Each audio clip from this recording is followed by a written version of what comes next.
Hezekiah sent word to all Israel and Judah, and also wrote letters to Ephraim and Manasseh, inviting them to come to the temple of the Lord in Jerusalem and celebrate the Passover to the Lord, the God of Israel.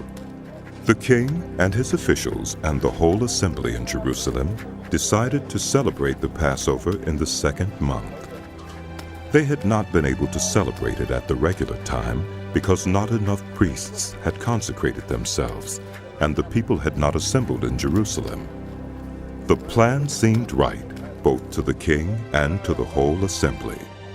They decided to send a proclamation throughout Israel, from Beersheba to Dan, calling the people to come to Jerusalem and celebrate the Passover to the Lord, the God of Israel.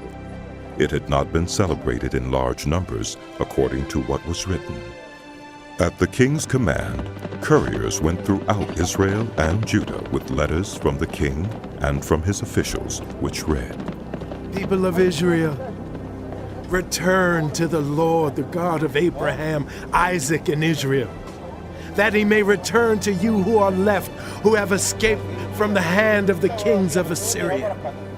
Do not be like your parents and your fellow Israelites who were unfaithful to the Lord, the God of their ancestors, so that he made them an object of horror, as you see.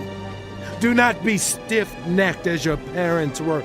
Submit to the Lord. Come to his sanctuary, which he has consecrated forever.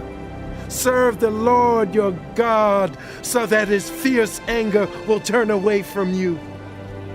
If you return to the Lord, then your fellow Israelites and your children will be shown compassion by their captors and will return to this land, for the Lord your God is gracious and compassionate.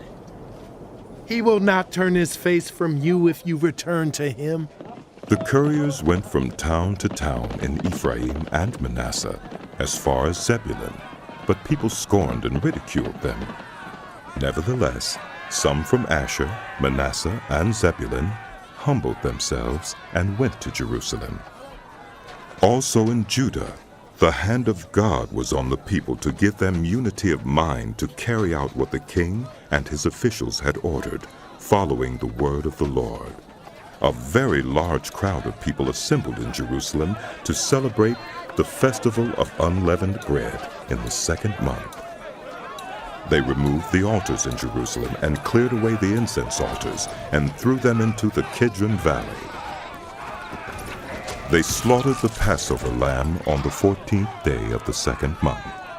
The priests and Levites were ashamed and consecrated themselves and brought burnt offerings to the temple of the Lord.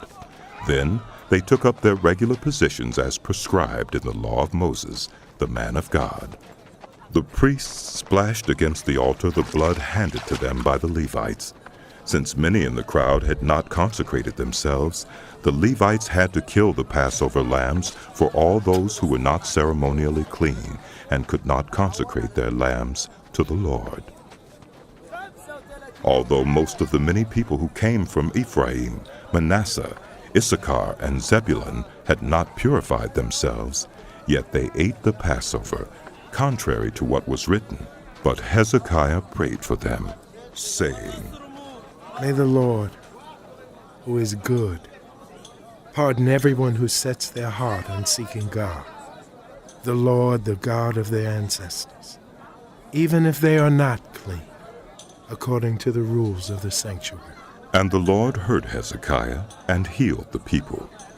The Israelites who were present in Jerusalem celebrated the festival of unleavened bread for 7 days with great rejoicing, while the Levites and priests praised the Lord every day with resounding instruments dedicated to the Lord. Hezekiah spoke encouragingly to all the Levites who showed good understanding of the service of the Lord. For the 7 days they ate their assigned portion and offered fellowship offerings and praised the Lord, the God of their ancestors. The whole assembly then agreed to celebrate the festival 7 more days.